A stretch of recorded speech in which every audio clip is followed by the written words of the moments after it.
Okay. Okay, so my question, kind of my first question for you was, so in your research, kind of emphasizing this point of that she's a specific individual, very extraordinary story. Did you find any stories similar to hers when you were doing your research? Yeah. So should I tell the story of how we first came across the idea and the whole bit? Sure. Okay, fine. Should I just do it? Yeah. All right. Do you want my name or anything, or just do it? Well, you can say your name. All right. So, should I look at you or should I look at the camera? Which do you prefer? Look at me, All right.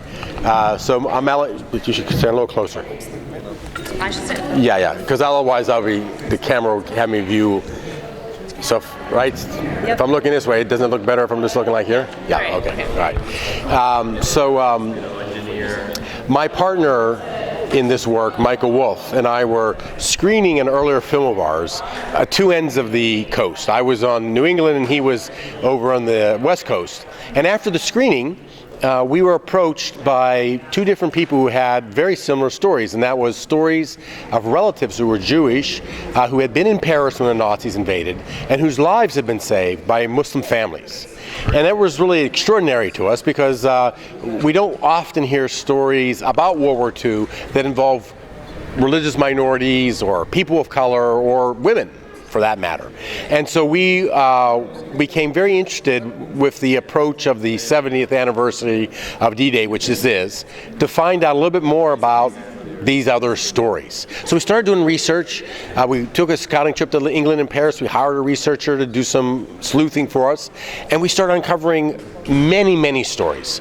There was the Paris Mosque that sheltered and saved many Jews during World War II, including a very famous Jewish cabaret singer.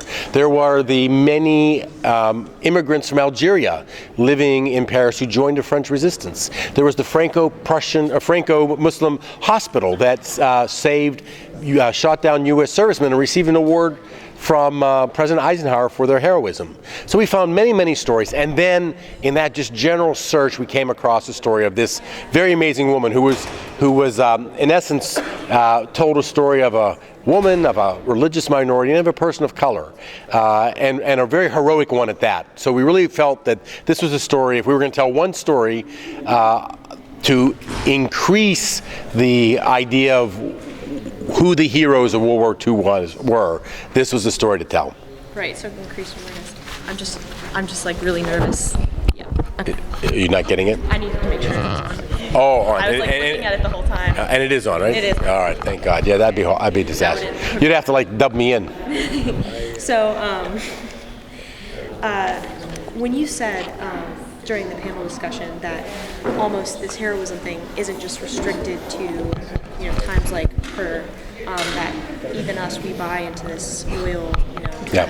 Do you think there's other causes like that we could almost be heroes of? Yeah. So heroism raises an important question, and that is, what is a hero? And we typically think in terms of a hero as somebody who does this dramatic, great thing, maybe often sacrificing their life to do so. But really, heroes are made of small heroic steps in really an everyday way that all of us can make. We all can be everyday heroes. And I'll give you, for example, a way of thinking of it. We made a film some years ago about an enslaved African prince who spent 40 years enslaved in Mississippi before he gained his freedom and returned to Africa. And part of that story, when we were doing the research, was really, beginning to come to the slow realization that slavery, which of course we look back on today with great abhorrence and think for sure we would have opposed it if we had been alive then, was really the basis of the entire world economy. That almost everybody was in some form of servitude or enslavement in the 1700s, all across the world. And it's how people made their money, it's how people survived, and people bought into that and they accepted that idea at that time. Accepting all the indignities and all the evil that went with that. Now, it's easy for us to look back and say, oh, these were terrible people and we would have been different. But think about this. think about the judgment of a future generation upon us when they look at how we all buy into the oil economy. We know the oil economy damages the environment. We know that it's the basis of wars, that it's the cause of pollution. We know all the bad things that it does, yet it's the basis of the world economy. And all of us know these things when we get into our cars, we fly in our airplanes, we use oil, and we accept various conflicts around the world that are happening over oil. So the question is, can we be everyday heroes with regard to that? And with regard to other things. You know, heroism happens in small steps, and so does evil. Evil generally doesn't just drop upon us and all fully formed. It usually comes in small slices, small bits that begin over time suddenly to add up to something. And so are heroic acts. They come in small slices that add up to something great, you know, if pursued over time. So we don't have to look at these extraordinary circumstances like World War II to find a cause worthy of us devoting our heroism to. There are opportunities to be heroes all the time in everyday part of our lives. Right. So when you were, you know, trying to decide the people that were kind of influenced, how did you figure out who you were going to interview and who was kind of important, integral to the story that you're trying to create? So the decision on who you interview for a film like ours, or really any documentary film, is both a combination of finding people who have the right expertise, finding people who are good on camera, and also, in a way, it's almost like casting a film. Even your interviewees, they have to have a chemistry together. They have to balance each other off in different ways.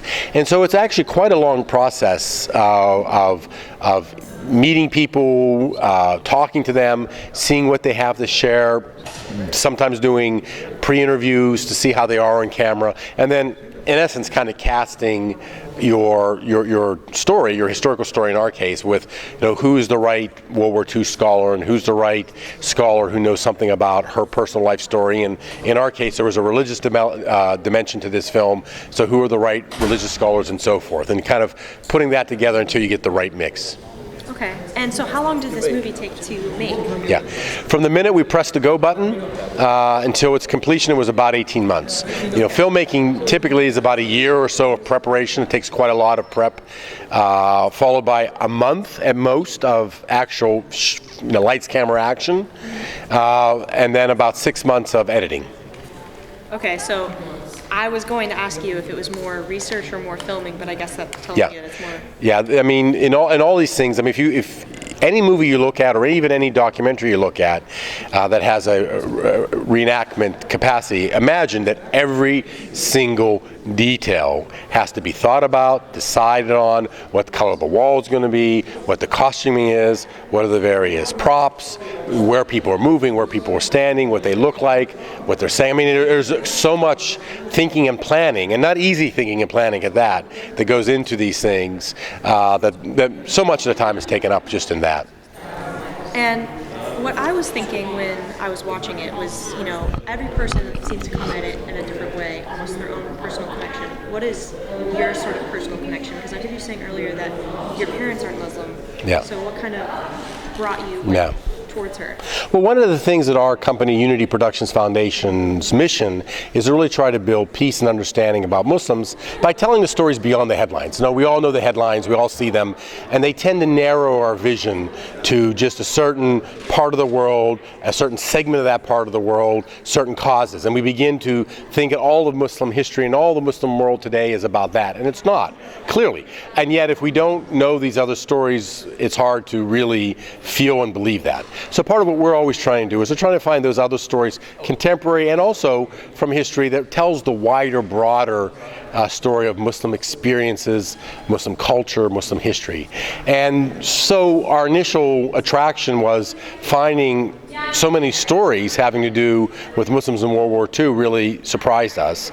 But I think what you end up doing is you end up when you do these historical documentaries, particularly when they're about a person, you become you sort of live with that person for several years, and you get to know them in a very, I would even say, intimate way. You know, we had access to her personal letters and journal entries, and her writing and scratching out a copy of drafts of stories that she was producing.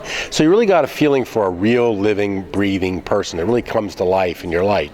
And at some point, the anxiety begins to rise because the responsibility of trying to tell that person's story honestly and in her case with justice for the great sacrifice that she made becomes a big challenge and a big burden because of the personal connectivity that I began to feel for her. And I hope that we did a good job, and I hope that we've done her justice, and I hope that it really just leads further explanation not only of her story, but exploration of the many other stories of women, people of color, and religious minorities, Muslims particularly, that really did very heroic things during World War II, and whose stories are not very well known and deserve to be more told in the public square.